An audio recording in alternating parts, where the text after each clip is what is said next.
안녕하세요. 부에 관한 모든 지식 부파TV 파로스입니다. 자, 오늘은 새로 22대 국회가 시작되는데요. 자, 그에 따른 부동산 정책이 어떻게 될지 한번 살펴보도록 하겠습니다.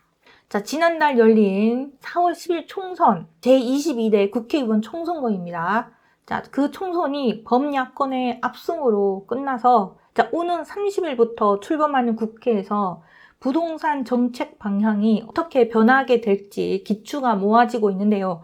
자, 특히 여야 모두 총선 과정에서 부동산 관련 공약을 쏟아낸 만큼 정책 변화가 클 것으로 예상됩니다. 자, 첫째, 전세 사기 피해 지원의 선구제 후 해소에 대한 부분입니다. 자, 선구제 후 해소할 수 있을까에 대한 부분인데요. 자, 정치권 등에 따르면 더불어민주당은 오는 28일 본회의를 열고 5월 28일입니다. 본회의를 열고 전세 사기 특별법 개정안을 통과시킬 예정입니다. 자, 그 개정안은 주택도시보증공사, 허그 등 공공이 전세 사기 피해자의 보증금 반환 채권을 매입해 먼저 구제한 후 비용은 경매와 공매로 매각을 통해서 추후 해소하는 것을 골자로 하고 있습니다. 자, 지난해 전세 사기 특별법 시행 이후 야권과 피해자 단체는 선구제 후 해소를 포함한 법 개정의 필요성을 줄곧 주장해 왔는데요. 이에 반해 정부 여당은 국가 재원을 통해 4인 계약 피해를 보전하는 데 부정적인 입장을 내세웠습니다. 그러나 이번 총선에서 범야권이 압승하면서 선구제 후 해소 중심의 개정안이 탄력을 받을 전망이라고 합니다. 자, 그러니까는 이제 전세 사기를 당하신 분들한테는 이제 먼저 돈 내어준다는 거죠. 그렇죠? 그러면은 그만큼 이제 그 피해를 보신 임차인 분들한테는 좀 한결 그 마음을 놓는 그런 상황이 될 것 같고요. 자, 그러고 나서 이제 경매로 이렇게 넘어오는 그런 물건들은 또 많아질 것 같습니다. 자, 그리고 여러분들 지금 요즘 물건들 중에 그 너무 낙찰을 안 받으니까 대항력 있는 임차인의 보증금을 이제 먼저 이렇게 내주고 나서 그 보증금에 대해서 미수되는 금액에 대해서는 포기한다라는 물건들이 늘어나고 있어요.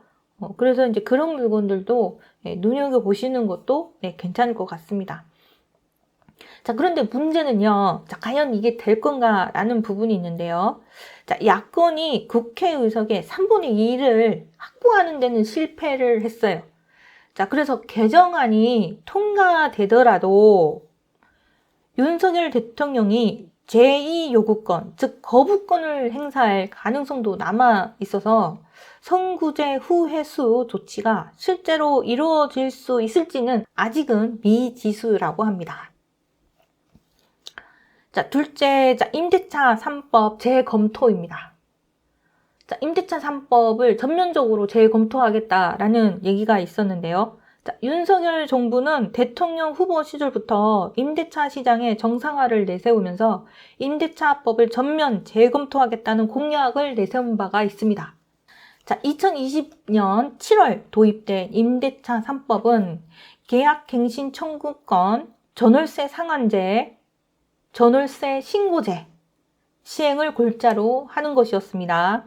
자, 세입자가 1회에 한해 전월세 기간을 2년 더 연장할 수 있어서 최장 4년간 거주가 가능하도록 하게 되었고요. 계약 갱신 시 임대료는 5% 이내에서만 상향할 수 있도록 했었습니다. 정부는 전월세 신고제만 유지하고 나머지 입법에 대해서는 폐지를 추진을 한 겁니다. 윤석열 정부 들어서면서 정부는 전월세 신고제만 그냥 두고 나머지 계약갱신 청구권 제도하고 그리고 전월세 상한제를 폐지하자라고 추진을 했는데 22대 국회에서 여소야대 상황이 지속되면서 임대차 3법 폐지는 불투명해진 상황이고요. 민주당은 임대차 3법은 현행대로 유지하되 다만 임차인 등록제를 도입해서 문제점을 보완해야 한다는 입장을 내세우고 있다고 합니다. 전월세 신고를 하지 말고 임차인이 등록을 하게 되면 자, 임대인한테도 인센티브 줄 테니까 그럼 서로 좋지 않겠느냐 이거죠. 자, 임차인 등록제는 임차인으로 등록하게 하면 인센티브를 부여하는 방식으로 자, 임대차법의 미비점을 보완하고 투명성을 제고하는 제도입니다. 자, 아직 그런데 구체적인 방향성은 공개되지 않았지만 자, 인센티브를 주고 또 신고를 안 한 사람들에게는 페널티를 통해서 임차인과 임대인 간 불균형을 보완하는 방향으로 될 것으로 전망을 하고 있다고 합니다. 자, 세 번째, 공시가격 현실화 문제입니다. 자, 공시가격 현실화 계획은 시세보다 낮은 부동산 공시가격을 2035년까지 최대 90% 수준으로 인상한다는 계획으로 문재인 정부의 핵심 부동산 정책 중 하나로 꼽히는 부분입니다. 자, 공시가격은 종합부동산세, 건강보험료 등 각종 세금과 공공부담금 산정의 기준이 되는 만큼 공시가격이 올라가면 주택 소유자의 세부담도 높아집니다. 자, 이에 공시가격 현실화에 대한 비판 여론이 일어나면서 정부는 지난해와 올해 공시가격 상정에 평균 69%의 현실화율을 적용했습니다. 로드맵 수립 이전인 2020년 수준으로 낮추었다고 합니다. 자, 시장에서는 공시가격이 시세를 반영하지 못하면 조세 형평성에 어긋날 뿐만 아니라 고가 주택 보유자들을 위한 부자 감세가 아니냐는 지적도 제기를 했었습니다.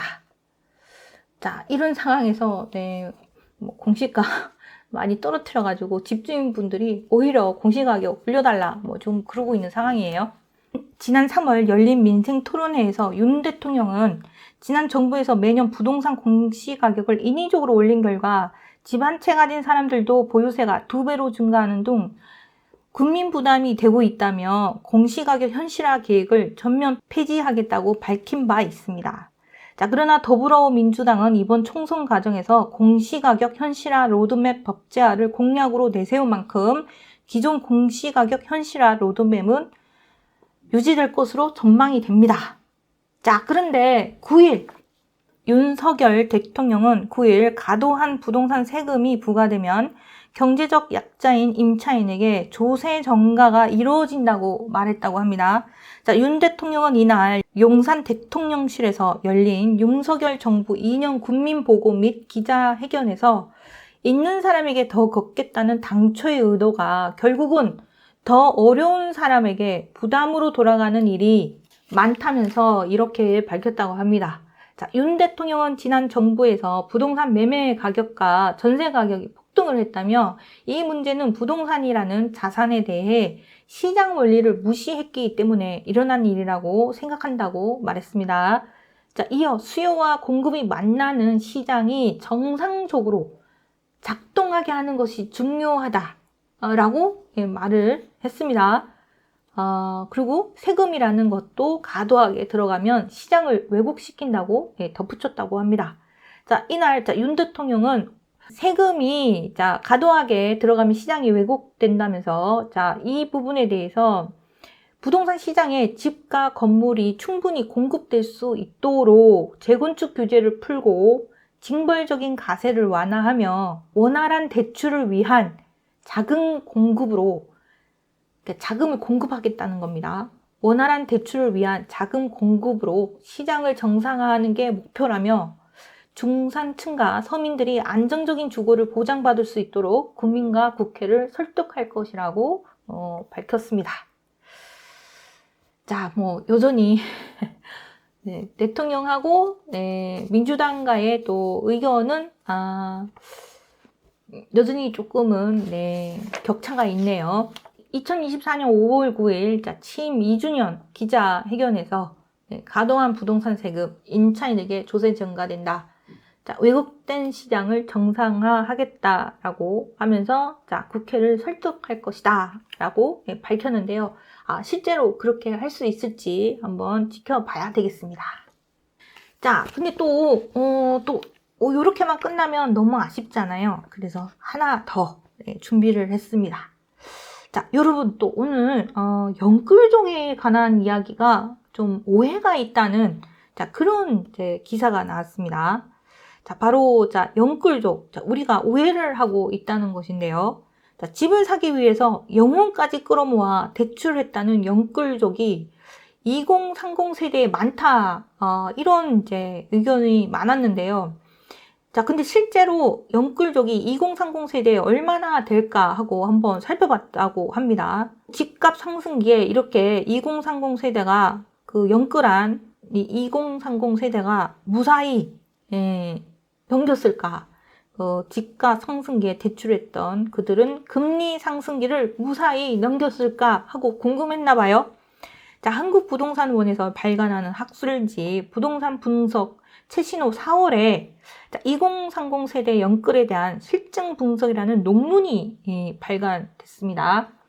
자, 집값이 상승했던 시기인 2020년에서 2022년 서울에서 3억 원이 넘는 집을 구매한 2030 세대 중에 총 부채 원리금 상환 비율, 즉 DSR 그 40%인데요. 이 40% 이상을 조달한 영끌 사례는 3.8%에 불과한 것으로 나타났다고 합니다.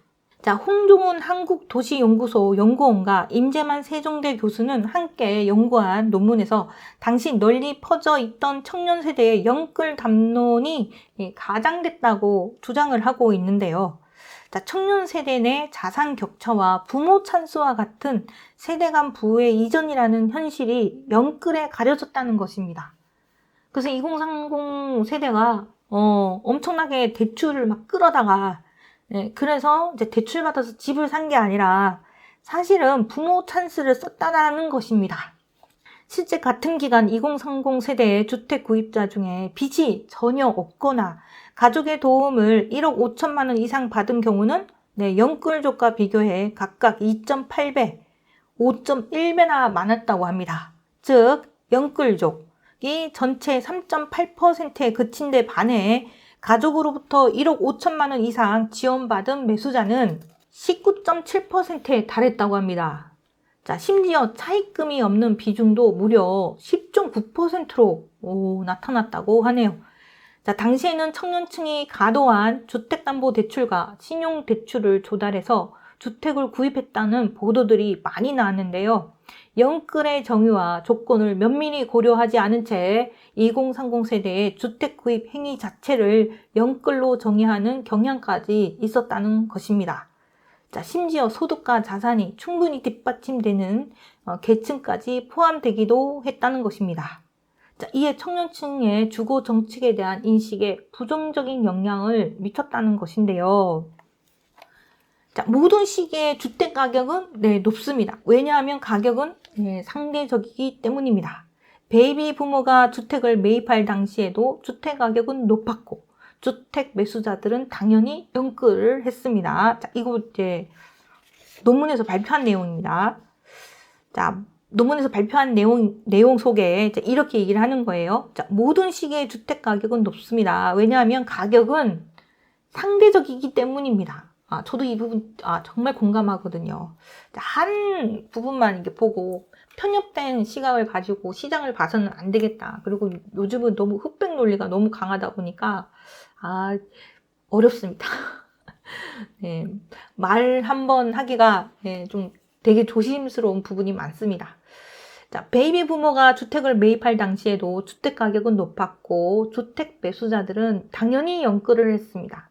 영끌이 특정 세대나 시기에만 나타나는 현상은 아닌데 지금은 영끌을 걱정할 때보다는 부모 찬스로 인해 발생할 자산 이전과 이것이 주택시장에 미치는 영향에 대해 고민하는 것이 더 필요합니다. 라고 지금 논문에서 이렇게 썼네요. 자, 그래서 대표적인 부동산 자산 이전인 증여거래. 증여거래에 대해서 그 증여거래가 사실 좀 비중이 높았다고 합니다. 자, 최근 증여거래 건수가 과거에 비해 다소 줄어들긴 했지만 전체 거래에서 차지하는 비중은 더 늘고 있다고 하네요. 아파트 증여 비중 추이가 계속 늘고 있다고 합니다.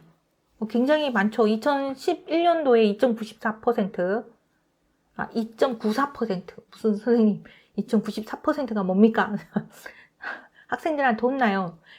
2.94%, 네, 그리고 2017년도에는 3.68%, 2023년에는 5.37%, 자, 그리고 2024년에 5.85%로 여전히 증여 비중이 늘어나고 있습니다.